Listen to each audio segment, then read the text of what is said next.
if the people in this room would be a country, half of us would be without jobs. And think about that in the millions of South Africans. Say we have, what, 52 million, 55, 60. Almost half of us, of those people, do not have jobs. So unemployment is 46%. And you add another percentage of that. It says those were the people, at least from previous month, that are on grants.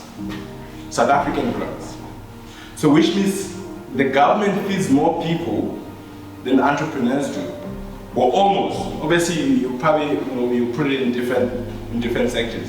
So again, almost half of this class, if it was South Africa, needs the government to stay alive. So just a quick question a quick point on my personal experience. So we grew up in Limpopo. The reason I grew up in Limpopo is because obviously born and bred there. My parents, my mom passed away when I was 10 years old, and I had to go stay with my grandmother. And then when I was 14 years old, my father also passed away. Now, by law, if you pass away, I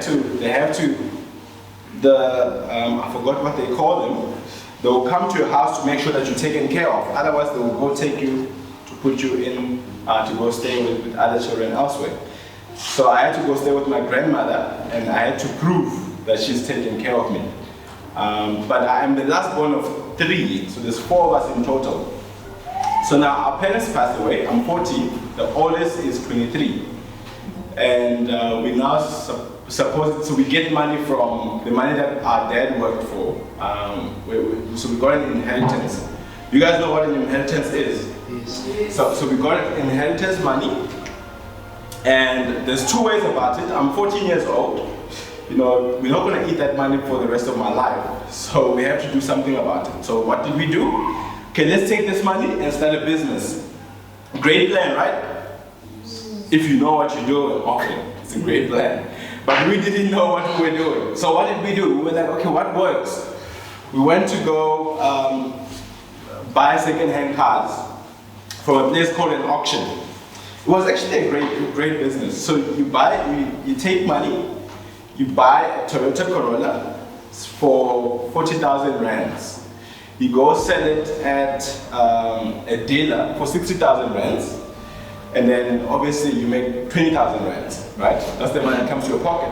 We did this again and again, and it was successful. So we're like, let's keep on doing it. The point for us was, okay, want to start a business, it's for family legacy, we want to make our parents proud. And it was a noble task. And then what happened is, one of our cousins, he had nice cars, great house, wonderful family. And he asked us to invest the money that we were making into his business, right? And he was a construction builder, so he was an engineer. He was building stuff. You go to this place, everything looks so great. It's family member, right? Much older than us. And then we're like, okay, so what do we do?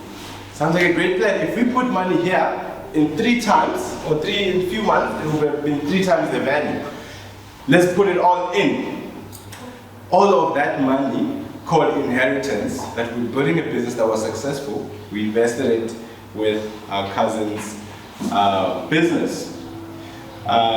We did not have a lawyer to draft the contract. So there's no agreement in place, written, that would say, you have this amount of money given to this person.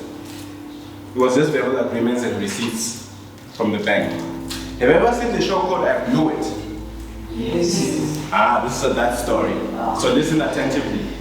So now we went, we invest this money, and 3-4 months we don't get anything back. Chief, you must buy bread. It's in the beginning of the year. I'm moving to the next grade. I must buy, school uniform. It must look nice. There's a girl that I liked at the time. If I don't look nice at school, she will not take me seriously. So I have to, show up the part. And, money doesn't come back. Now, this was before I knew what load shedding was. The Mospala from Johannesburg came in and switched off the lights. So now, okay, what's the worst case scenario? I'm going to study with a candle, nothing's going to stop me. But long story short, that money never came back up to date. And we still, only now that, that we were all working, we now running around with learners, try to see if we can recover. But what are the lessons that we learned from that? One, we didn't have a mentor. And that would translate to the work that we're doing now. We didn't have a mentor. What is a mentor? If I would ask you what you think a mentor is, you can raise your hand and just go for it. Yeah. Someone who stands by you, like basically when you do anything. 100%. 100%. Someone who stands by you, often much older, more experienced in what you're doing, right?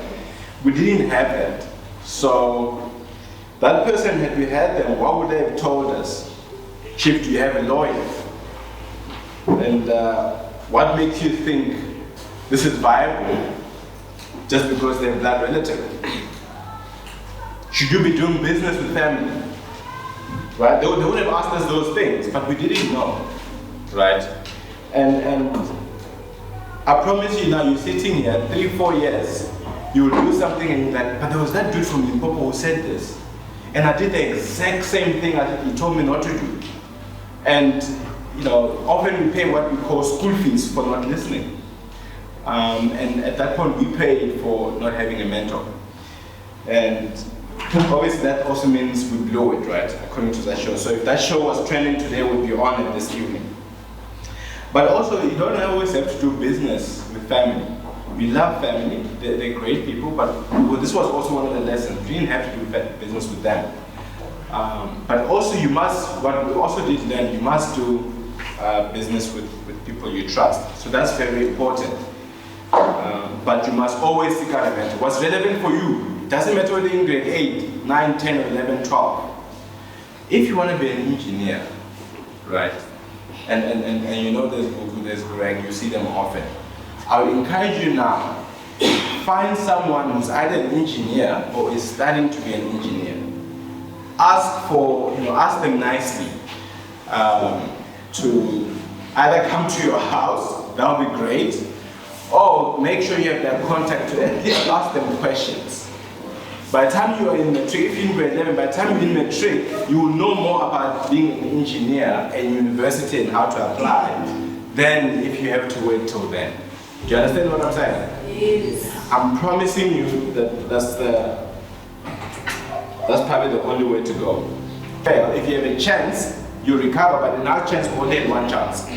So if you fail, we didn't have a plan B. And I think that's what really difficult.